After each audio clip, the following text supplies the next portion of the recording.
तो दोस्तों ये वीडियो देखने के बाद में आपको ईसीएस से रिलेटेड दूसरी वीडियो देखने की ज़रूरत नहीं पड़ेगी। 100% गारंटी के साथ में बोलता हूँ। तो दोस्तों आइए वीडियो शुरू करते हैं। नमस्कार, मेरा नाम सागर विश्वकर्मा है। आपका बहुत बहुत स्वागत है मेरे चैनल विश्वकर्मा सागर ट्यूटोरियल में।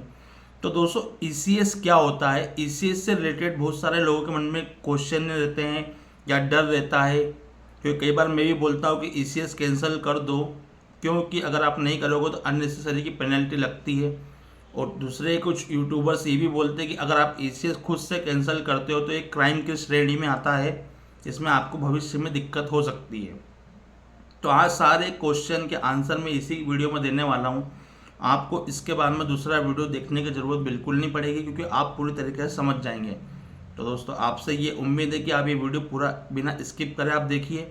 और अगर आप चैनल पर नए हैं तो चैनल को लाइक, कमेंट, शेयर और सब्सक्राइब जरूर कर दीजिए दोस्तों, ऐसी वीडियो देखने के लिए।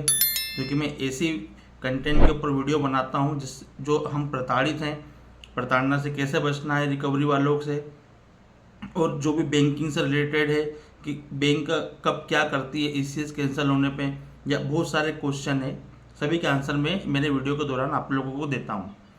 तो दोस्तों आइए दोस्तों शुरू करते हैं कि ईसीएस क्या होता है। तो ईसीएस वो होता है कि इलेक्ट्रॉनिक कस्टमर सर्विस या इलेक्ट्रॉनिक क्लियरेंस सर्विस। तो इसमें क्या होता है दोस्तों, जैसे कि पहले क्या होता था कि जब आप लोन लेते थे तो उस समय आप चेक देते थे, तो चेक के दौरान आपको वो ईसीएस लगाते थे। अब क्या होता है, जितने भी जो अपने जो लोन होते हैं जो आप ऐप से लेते हो, तो वो लोग क्या करते हैं, आपको लोन तो देते हैं लेकिन आपके अकाउंट पे ईसीएस एक्टिवेट कर देते हैं। ठीक है। अब क्या होता है, पहले तो अब चेक बाउंस होता था तो 138 का केस लगता था, लेकिन अब ये ईसीएस बाउंस होने पर भी क्राइम की श्रेणी में आता है। तो इसमें सेटलमेंट एक्ट 2007 सेक्शन 25 के तहत आपके खिलाफ धारा लगती है और आपके खिलाफ केस होता है। तो दोस्तों हाँ, दूसरे यूट्यूबर्स जो बोलते हैं कि क्राइम की श्रेणी में आता है, तो बिल्कुल ये क्राइम की श्रेणी में आता है। लेकिन मुझे आप एक बात ये बताइए, अगर ये क्राइम की श्रेणी में आता है तो ये जो बैंक वाले हैं ईसीएस कैंसिल करने देते हैं, तो ये क्यों देते हैं? ये फैसिलिटी इन लोगों को बंद कर देना चाहिए। क्राइम की श्रेणी में तो चलो हम तो आ ही गए, तो बैंक भी आना चाहिए ना क्राइम की श्रेणी में, कि जो ईसीएस कैंसिल करने देती है। गलती तो बैंक की भी है। और अगर चलो क्राइम की श्रेणी में आ भी गया, आपके ऊपर बैंक ने केस भी कर दिया, तो दोस्तों सेटलमेंट एक्ट 2007 के तहत सेक्शन 25 में सेम डे जमानत होती है।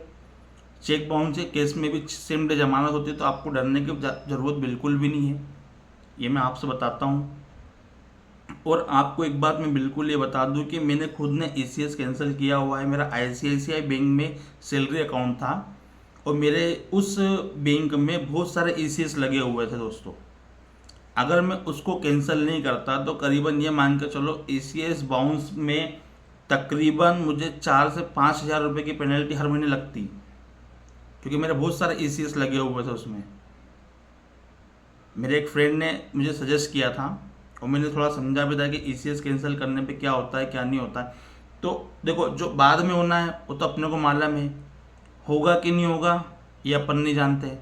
तो अभी जो पैसा जहाँ से अपना बाउंसेस चार्जेस, क्योंकि मेरा जो था दोस्तों सैलरी अकाउंट था ना, कि सेविंग अकाउंट था, मैं उसको बंद नहीं कर सकता हूँ। सैलरी अकाउंट में था, मेरा आईसीआईसीआई का था। मैंने तुरंत मेरे सर्विस रिक्वेस्ट पे गया, मैं बैंकिंग आवर्स में तुरंत मैंने जोन सा ईसीएस कैंसिल करना था उस पर टिक किया। 24 घंटे के अंदर मेरा उन्होंने ईसीएस कैंसिल करके दे दिया। तो मेरे कहने का मतलब ये वही है कि अगर आपको करना है, आपका सैलरी अकाउंट है या आपका सेविंग अकाउंट है, लेकिन आपको अगर बैंक के चार्जेस से बचना है तो आप ईसीएस कैंसिल कर सकते हो, क्योंकि आपको बैंक ये सर्विस प्रोवाइड करवाती है।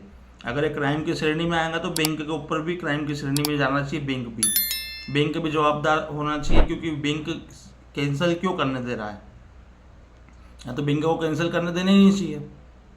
तो जितने अपन भागीदारी उतना बैंक भी भागीदारी है कि जिसने ईसीएस कैंसिल करने दिया। छोटा सा क्वेश्चन है, आप समझना, क्योंकि अगर बैंक कैंसिल करने दे रहा है तो इसमें कुछ न कुछ तो होगा। ये तो कस्टमर को उन्होंने एक सर्विस दे रखी है कि आप आपकी खुद से भी ईसीएस कैंसिल कर सकते हैं, तो इसमें कोई डरने वाली बात नहीं है। अच्छा, कुछ लोगों का क्वेश्चन ये है कि अगर हम ECS, यानी अभी बहुत सारी बैंकों ने ऐसा ऐसा भी करके रखा हुआ है कि अपने खुद से ECS हटा रही है। अभी मैं कुछ एनालिसिस कर रहा था तो मैंने देखा कि जो SBI बैंक है, अगर आप लगातार उनके इसमें ECS कैंसिल हो रहा है, यानी आप जब पेमेंट नहीं भरेंगे तो आपके इसमें 1 महीने में एक बार हिट होता है। तो कुछ कुछ बैंक क्या करती है, 2 2 3 3 बार 4 4 बार भी हिट करवाती है मंथ में। तो क्या होता है कि अब बैंक, आपके अकाउंट में तो वैसे ही पैसा नहीं है, आप EMI नहीं दे रहे हो, आपका अकाउंट वैसे जीरो पड़ा हुआ है, लेकिन उस ECS के कारण आपका अकाउंट माइनस में जा रहा है। हालांकि देखो, RBI की गाइडलाइन तो कोई नहीं मानता है, ना बैंक मान रही है, ना रिकवरी वाले मान रहे हैं, ना एजेंसी वाले मान रहे हैं, ना कॉल करने वाले मान रहे हैं। यानी RBI की गाइडलाइन कौन मान रहा है? कोई नहीं मान रहा। RBI की गाइडलाइन में ये लिखा हुआ है कि अगर किसी ग्राहक का अकाउंट जीरो है, आप उस पर चार्जेस लगा सकते हैं। अगर उसके अकाउंट में पैसा है तो आप उसका पैसा, यानी कि चार्जेस के रूप में आप पैसा काट सकते हो, ठीक है। लेकिन अगर अकाउंट में 0 रुपीज़ है और तो आप उसको माइनस में नहीं ले जा सकते हो। लेकिन बैंक क्या करती है, बैंक माइनस में ले जाती है। हालांकि जब 0 रुपीज़ ऑलरेडी है तो आप उसको माइनस में ले आए, करोगे क्या? लेकिन बैंक उस समय, उसको उससे मतलब नहीं है, बैंक को माइनस में ले रही। अब SBI बैंक में पता है क्या हो रहा है कि अगर ये जो ECS हिट हो रहा है तो 3 से 4 बार के बाद में बैंक अपने से ECS हटा दे रही है। अब सोचो, ये भी तो क्राइम की श्रेणी में आना चाहिए ना। कर रही है SBI बैंक, लोगों के साथ में हो रहा है ऐसा कि ऑटोमेटिक ECS कैंसिल कर रहे। लोग बाग इस पर वीडियो भी बना रहे हैं कि गुड न्यूज़ है, अब आपको ECS हटाने की जरूरत नहीं है, बैंक खुद से ECS हटा रहा है। तो कहीं ना कहीं ये चीज़ भी तो क्राइम की श्रेणी में आना चाहिए कि सब ग्राहकों के लिए क्राइम में आना चाहिए, बैंकों के लिए कुछ भी नहीं है। आप खुद से जवाब दीजिए, आप कमेंट करके बताना कि हाँ सही बोल रहा हूँ कि गलत बोल रहा हूँ। ग्राहक तो वैसे ही बेचारा परेशान है, लेकिन बैंक भी तो समझना चाहिए कि बैंकों को कि हाँ यार, हमारे लिए भी कुछ नियम होना चाहिए, या नियम है तो हम उसको फॉलो तो करते ही नहीं है। तो ये सब चीज़ें रहती है। SBI बैंक, जिसका भी SBI का अकाउंट है, अभी जिस तरीके की सूचना मिली, आप अगर नया डिफ़ॉल्ट करे हुए या आपको अभी पेमेंट नहीं भर पा रहे हो तो आप अभी खुद से रुकिए 1 से 2 महीने, उसके बाद में ECS कैंसिल करना। अगर नहीं होता तो अगर हो सकता है कि आपके अकाउंट से खुद ही SBI वाले ECS कैंसिल खुद ही कर देंगे वो। अगर ECS कैंसिल करते तो हमें कमेंट में ज़रूर बताना, क्योंकि SBI वाले ये लोग ये तो कर रहे हैं, सरकारी बैंक है, कोई दिक्कत नहीं है। तो SBI वाले तो कर रहे हैं, लेकिन अदर बैंक वाला का काम नहीं है। अदर बैंक बिल्कुल नहीं करती, वो तो आपको आपके खुद से करवाना है। क्योंकि देखो, अभी जब आप पे केस अभी भविष्य में होने वाला है, लेकिन अभी आप माइनस में जा रहे हो या अभी आपके ऊपर अननेसेसरी की पेनल्टी लग रही है, तो उसको तो अपन रोक लें। अगर कोई अपने पे केस हुआ तो अपन बोलेंगे सर देखो, पहले तो हमारे पास पैसा नहीं है और ECS के थ्रू भी पेनल्टी हमको लग रही है। हमारी कोई मंशा ये नहीं है कि हम ECS कैंसिल करके किसी को धोखाधड़ी दें।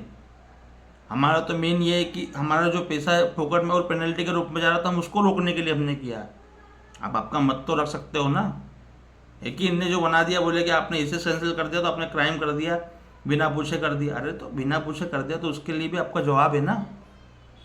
दोनों पक्षों का जवाब सुनती है ना कोर्ट, जज साहब, मजिस्ट्रेट साहब, सभी पक्षों का जवाब सुनते हैं। ऐसा तो है नहीं कि आपने एक ही बंदों का बोल दिया, क्या उन्होंने नियम बना दिया तो ऐसा हो गया। तो ये सब चीज़ें रहती हैं दोस्तों। आपको आई होप सो पूरा समझ में आ गया होगा कि ECS क्या होता है। अब इसमें आपको देखने की ज़रूरत है क्या दूसरा वीडियो? मेरे हिसाब से तो नहीं होना चाहिए, क्योंकि सारी जानकारी मैंने आपको दे दी है कि ECS कैंसिल क्यों करवाना चाहिए, इसमें आपको क्या सेम डे जमानत मिलती है, क्या नहीं मिलती।